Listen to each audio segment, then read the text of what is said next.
গিন্নি, আমি চুলটা একটু কেটে আসি। কি বললে? চুল কাটতে যাচ্ছ?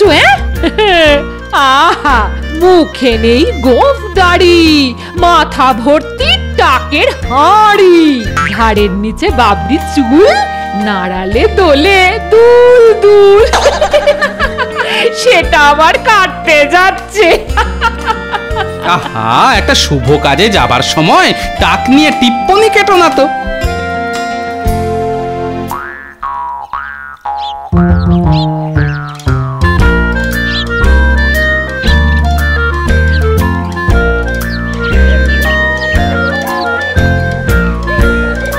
আরে গোপাল দাদা, কি মনে করে? এই কদিন ধরেই আসবো আসবো করছিলাম, দেখো না চুলটা না বড্ড বেড়ে গেছে গো, একটু কেটে দাও দেখি। যাই টক করে চুলটা কেটে আর গোফটা ছেটে আসি। কৈলাস, আমার চুলটা একটু কেটে দে দেখি। এই তো গোপাল দাদার হয়ে গেছে, এবার আপনারটা ধরবো। বাহ, চমৎকার হয়েছে। সত্যি তোমার হাতের কি গুণ গো। বয়সটা যেন 10 বছর কমে গেল। তাহলে আসি ভাই।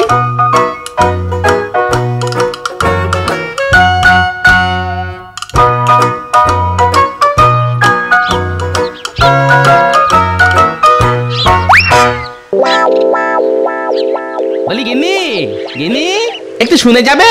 কি হয়েছে? যা বলবার তাড়াতাড়ি বলে ফেলো। কেন গো, কিসের এত তাড়া তোমার? বলি আমি ডাকলেই কি তোমার তাড়া লাগে? এমনি এমনি তো ডাকনি, নিশ্চয়ই কিছু মতলব আছে। সোজা কথা বলে দিচ্ছি, আমি এখন তোমার কোনো কাজ করতে পারবো না। হ্যাঁ, ভাত চাপিয়ে এসেছি। আহা গিন্নি, রাগ করছো কেন? আমি একটা ছোট্ট কাজের জন্যই তোমাকে ডেকেছি গিন্নি। কাজটা খুবই ছোট, সামান্য, তুচ্ছ। আচ্ছা ঠিক আছে ঠিক আছে, আমাকে বেশি বোঝাতে হবে না, আমি বুঝে গেছি তোমার থেকে আমার বুদ্ধি কিছু কম নয় গো। তাই নাকি? তা বলো শুনি, তুমি কি বুঝে গেছো? কেমন তোমার বুদ্ধি? তোমার হাতের ওই পুরনো নোংরা গামছাটা দেখে যে কেউ বুঝতে পারবে যে ওই গামছা তুমি সেলাই করে আবার ব্যবহার করার চিন্তা করছো। এটা পুরনো? এই তো বছর 3 আগে হাটবার থেকে কিনলাম, আরো বছর 3 হেসে খেলে চলে যাবে।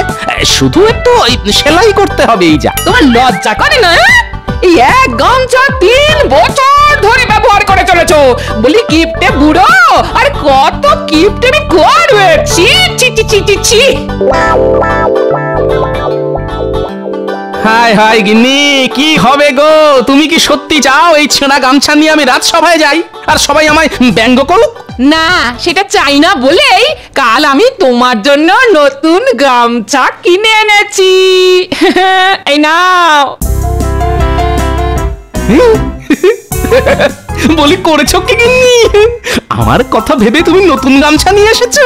এই যে অভাবনীয়, আমি তো ভাবতেই পারছি না। এখন যাও, চান করে এসো, তোমার ভাত বাড়ছি, রাজসভায় যেতে হবে তো।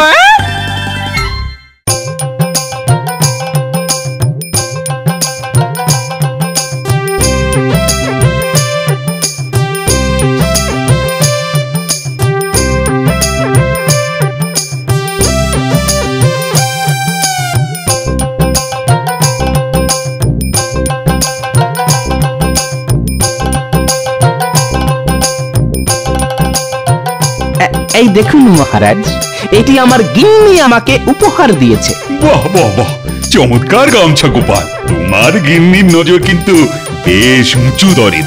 ঠিক বলেছেন মহারাজ, এটি অত্যন্ত উন্নত মানের গামছা, এর কাপড়ও খুব ভালো। মহারাজ, সত্যি এর থেকে আর ভালো উদ্ভাবনীয় আবিষ্কার হয় না। কি সাংঘাতিক! অতি সুন্দর গামছা গিন্নি দিল গোপালকে, গোপাল বেজায় খুশি, দেখিয়ে বেড়ায় সকলকে। এত সুন্দর গামছা গোপালের প্রাপ্যই ছিল মহারাজ। গোপালের কুষ্টি ছক বলছে গোপাল আরো এমনই সুন্দর সুন্দর জিনিস পাবে ওর গিন্নির থেকে। সাধু সাধু। না হে গোপাল, তুমি ভাগ্যবান, তোমার তো গামছা জুটেছে, আমার ভাগ্যে তো কতদিন কিছুই জুটেনি। সারা জীবন শুধু সংসারের জন্য করে গেলাম, পেলাম না কিছুই।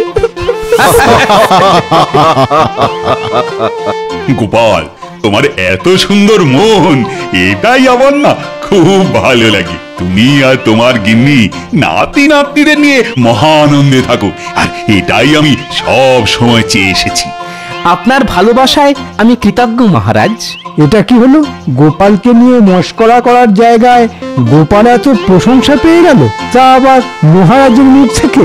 দাঁড়াও, আমিও কাল দেখাচ্ছি কি করে দারুণ প্রশংসা আদায় করে নিতে হয়। গোপাল কাল গামছা দেখালো, আর আমি এই ভীষণ সুন্দর রূপতে মাথানো লাঠি মহারাজকে দেখিয়ে সবার প্রশংসা আদায় করে নেব। একা গোপাল খালি প্রশংসা পাবে, তা কি করে হয়?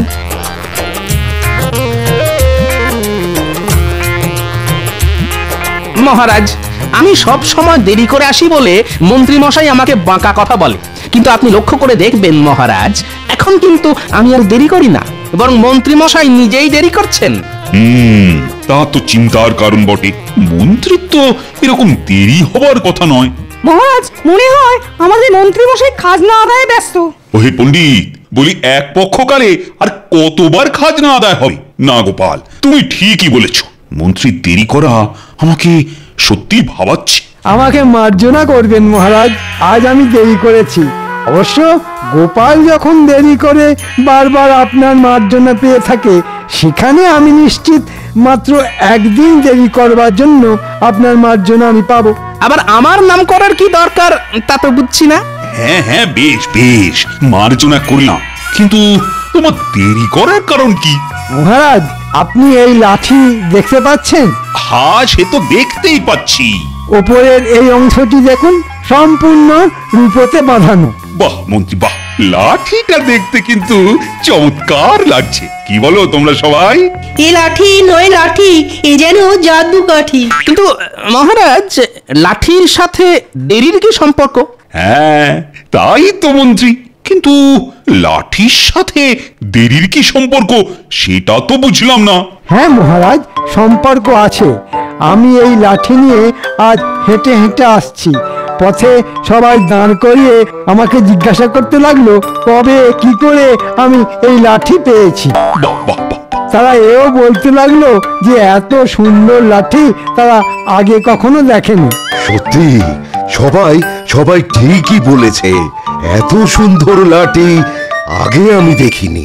বুঝেছি। কাল সবাই আমার গামছার প্রশংসা করাতে মন্ত্রী তুমি হিংসায় জ্বলেছ, তাই এই লাঠি নিয়ে খেলা। দাঁড়াও, এবার শুরু হবে আমার খেলা।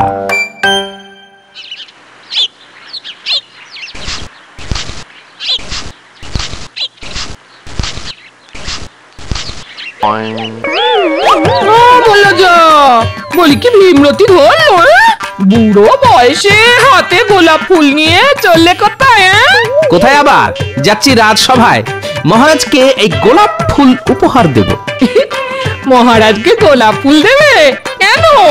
মহারাজের বাগানে কি গোলাপ ফুল ফুটছে না? নাকি তুমি আর ভাড়ামি করতে পারছো না বলে তোমাকে মালির কাজ দিয়েছে? আহা, তা কেন হবে গো?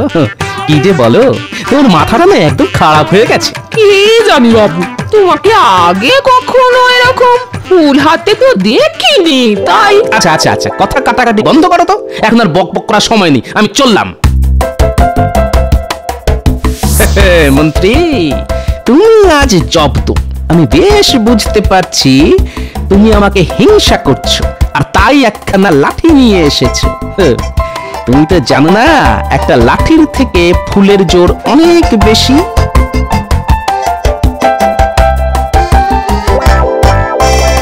এটা কি হলো? গোপাল কি মহারাজকে গোলাপ ফুল উপহার দেবে নাকি? সর্বনাশ! মহারাজ তো আনন্দে গোপালকে অনেক আশীর্বাদ করবে। না, এটা কিছুতেই হতে দেওয়া যায় না। আমি আসছি গোপাল। হ্যাঁ,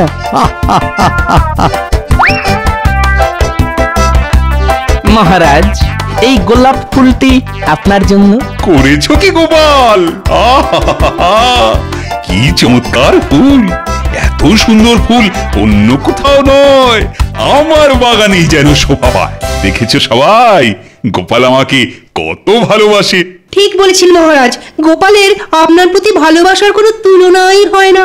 আহা, আহা, এই সুগন্ধি গোলাপের গন্ধে মনটা একেবারে জুড়িয়ে গেল। আর আমার আস্ত টব শুদ্ধ গোলাপ গাছের গন্ধে আপনার প্রাণ জুড়িয়ে যাবে মহারাজ। হ্যাঁ, গোলাপ গাছের কোনো গন্ধ হয় না মন্ত্রী মশাই, গন্ধটি আসে ফুল থেকে। ঠিক গোপাল ঠিক। দেখুন মহারাজ, এই গাছে কত গোলাপ ফুটে রয়েছে, এতে গোপালের ওই গোলাপ ফুলের থেকে গন্ধ আরো বেশি। আপনার জন্য এনেছি মহারাজ। বেশ মন্ত্রী বেশ, তুমি দেখছি আমাকে খুব ভালোবাসো, গোপালের থেকেও বেশি ভালোবাসো, আমি বেশ বুঝতে পারছি। কি ভয়ঙ্কর হিংসা! নিশ্চয়ই আমাকে পথে গোলাপ ফুল হাতে হাঁটতে দেখেছিল। ঠিক আছে,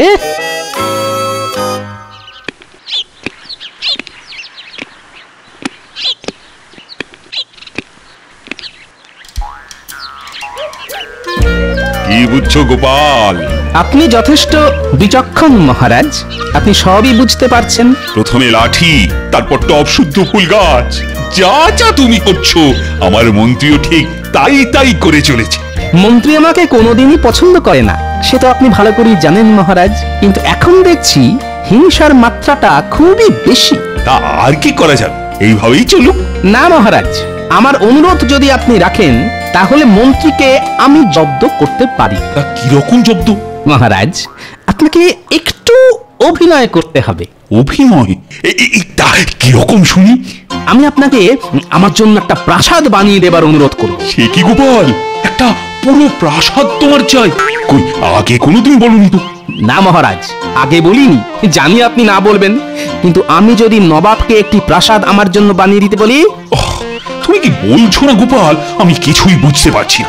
নবাব তোমাকে প্রাসাদ বানিয়ে দেবে? হ্যাঁ মহারাজ, এবং আপনি তাতে সম্মতি দেবেন, এটাই অভিনয়। আমি আপনার কাছে চাইবো, তাতে আপনি না বলবেন, কিন্তু নবাবের কাছে চাইতে যেতে পারি কিনা এই প্রশ্নের উত্তরে আপনি সম্মতি দেবেন। না কিরকম সব গুলিয়ে যাচ্ছে। আপনাকে শুধু এইটুকুই আমার জন্য করতে হবে মহারাজ। আচ্ছা আচ্ছা আচ্ছা, ঠিক আছে ঠিক আছে। মহারাজ, আমার একটি বিনীত আবেদন আছে আপনার কাছে।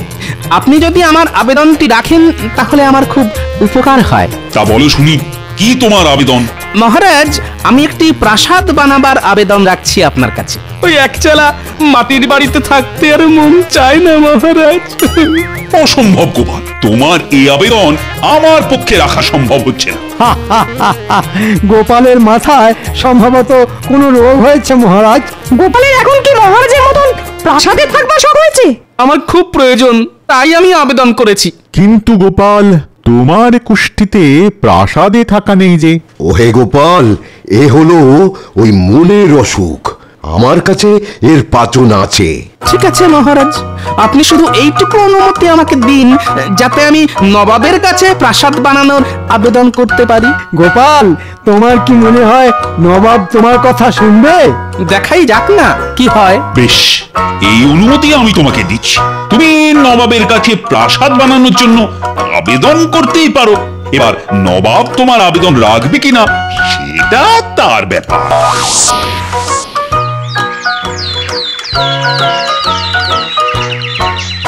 চললাম গিন্নি, একটু দেখে শুনে থেকো কদিন। চললে মানে কোথায় যাচ্ছ? যাই একটু হাওয়া বদল করে আসি। দেখো দেখো দেখো, এই সকাল সকাল এই রকম হিয়ালি আমার একদম ভাল লাগছে না। আরে বাবা, নবাবের কাছে যাচ্ছি। হ্যাঁ, নবাবের কাছে? মানে সেই মুর্শিদাবাদ? নবাবকে একটি প্রাসাদ আমার জন্য বানিয়ে দিতে বলি। বলি তোমার মাথাটা কি একদম খারাপ হয়ে গেল গো? এবার নবাব যখন ক্যাক করে ধরবে না তখন বুঝবে কে যে কাকে ধরবে সেটা ঠিক সময়ে জানতে পারবে।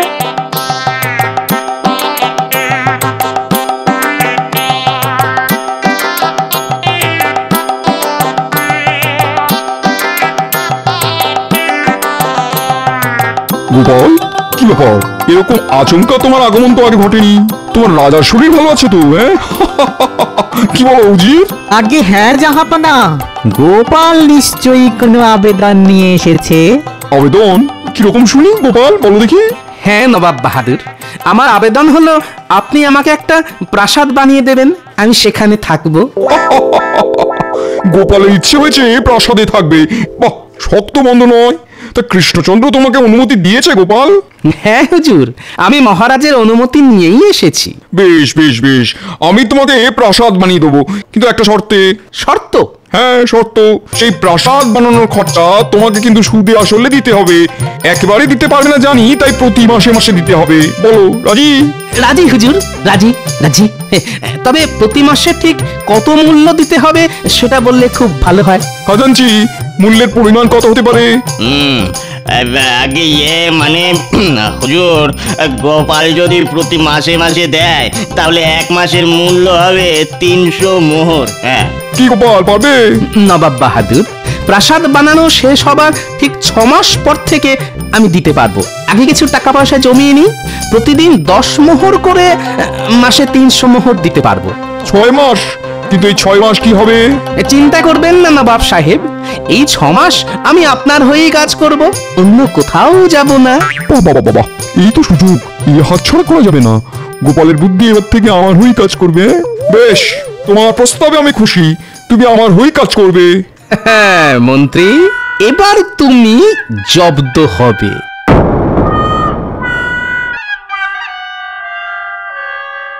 মহারাজ, অনেক দিন হয়ে গেল গোপাল রাজসভায় আসেনি।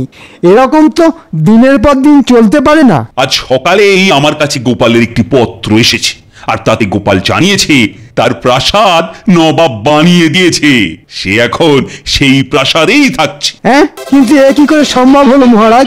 একজন লোক রাজসভার কোনো কাজ না করে প্রাসাদে বসে আছে।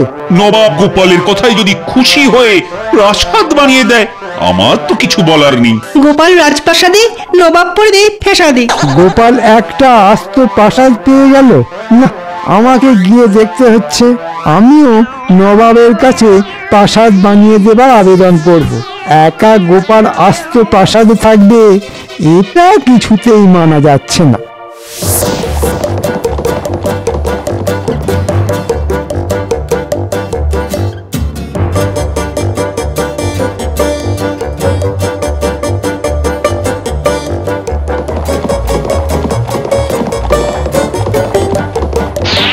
চমৎকার, আরাম করে বসে আছো। কি মনে হচ্ছে নিজেকে মহারাজ? মন্ত্রী মশাই যে, না আমি মহারাজ হতে যাব কেন, আমি তো গোপাল, গোপাল ভাঁড়। রাজসভায় না এসে এখানে প্রাসাদে বসবাস করা হচ্ছে, তা কিভাবে এলো এই প্রাসাদ শুনি? কিভাবে এলো সে তো অনেক কথা, তবে এটুকুই বলতে পারি সবই নবাবের করুণা। আমি এখন নবাবের সভা অলঙ্কৃত করছি। ঠিক আছে, তাহলে আমি চললাম নবাবের কাছে।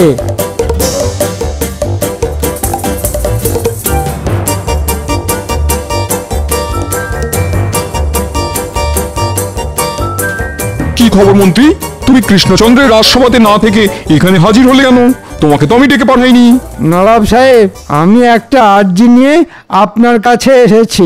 সবাই তাই আসে, শুনি শুনি তোমার কি আর্জি? আপনি গোপালকে যেমন প্রাসাদ বানিয়ে দিয়েছেন, সেই রকম আমাকেও বানিয়ে দিতে হবে।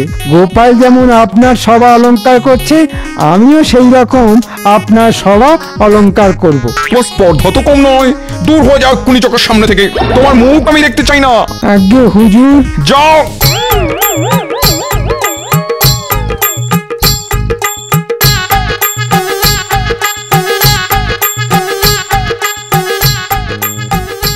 কি মন্ত্রী মশাই, নবাব আপনাকে প্রাসাদ দিল না? নিজে এখন প্রাসাদ পেয়ে অনেক বড় বীর হনুমান হয়ে গেছো।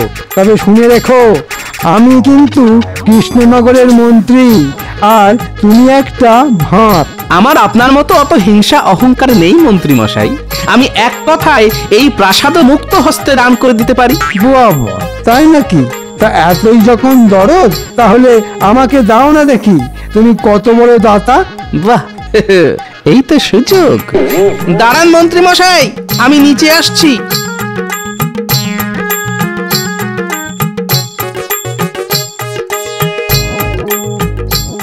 আজ থেকে এই বাড়ি আপনার, আর বাড়ির সমস্ত দায় দায়িত্ব, দেনা পাওনা, খরচাপাতি সবকিছুর ভারও আপনাকেই নিতে হবে। এটা এই কাগজে স্বাক্ষর করে দিতে হবে রাজসভার সকলের সামনে। ঠিক আছে, তাই হবে। একটা আস্ত প্রাসাদ বিনামূল্যে পেলে তার দায়ভার তো একটু নিতেই হবে। শুধু একটু আধটু না মন্ত্রী মশাই, পুরোটাই। আচ্ছা ঠিক আছে, নেব সব দায়িত্ব নেব।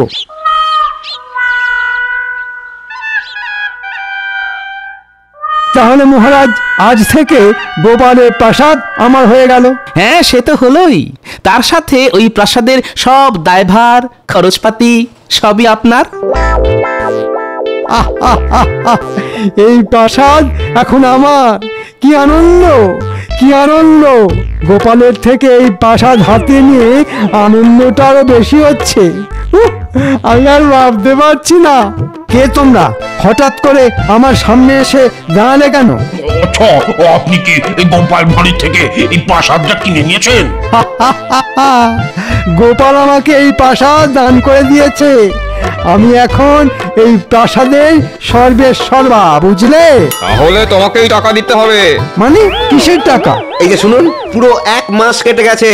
প্রতিদিন 10 মোহর মানে 1 মাসে 300 মোহর তোমাকে এক্ষুনি দিতে হবে, বুঝেছো? এক্ষুনি দিতে হবে। আজ মাসের শেষ দিন, এক্ষুনি 300 মোহর চাই। কই, গোপাল তো এসব কিছু বলেনি। আপনি চুক্তিপত্র স্বাক্ষর করেছেন। এই বাড়ির সমস্ত দায়ভার পাওনার দায়িত্ব আপনার, তাই টাকা আপনাকে দিতেই হবে, দিতেই হবে। আমি কোথা থেকে দেব? আমার মাইনেই তো 100 মোহর। আমি এসব দিতে পারবো না। পারবি না বলছি? একে কি করা যায় বলতো? কি আবার? কি আবার? নবাবের কাছে নিয়ে যেতে হবে, সেখানে বিচার হবে। পাওনা না মেটালে ওই কারাদণ্ড হবে। ওরে বাবা গো, ও বাবা গো, আমার সর্বনাশ, আমার সর্বনাশ কি হলো গো? আমি গোপালের প্রাসাদ নিয়ে কি ফ্যাসাদে বললাম গো? আমি গোপালের প্রাসাদ নিয়ে কি বললাম গো?